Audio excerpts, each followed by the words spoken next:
Mais dans autres, on a des députés professionnels. C'est vrai. Vice-gouverneur, la communication et ça là qui m'a lamoté. Mais est-ce que compte tenu de la communication n'a pas ça le coup?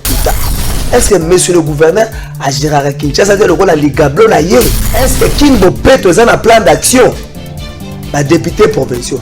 Est-ce que Kinbo peut être un financement? Est-ce que le gouverneur a dit que la reine a beaucoup de kangang le roi de Bagangaba na sachet au Bogolia lundi Bogolia mardi? Est-ce que Makambouana Kosi en début d'année 2023? Nous sommes à l'èche en 2023 parce que nous sommes pas ministère. Donc voter les sources. Donc voter les sources. Démocratique du Congo, héritage, la famille Tshisekedi, la famille Lumumba, la famille Kabila, la famille Simon Kimbangu Pété, la famille Kengo, la famille Katumbi, la famille Benga. Tous ça sous peuple était. Peuple n'a pas bonné, pas tous ça sous autorité. Moi que je connais n'engue na n'engue. Autorité zo ka sonité ka embouteillage, elle a créé deuxième bande. Azo boss na kena sima les peuple non pas pour ta deuxième bande, mais c'est OK pour ça vous la zone d'ici zonga dans cela normal.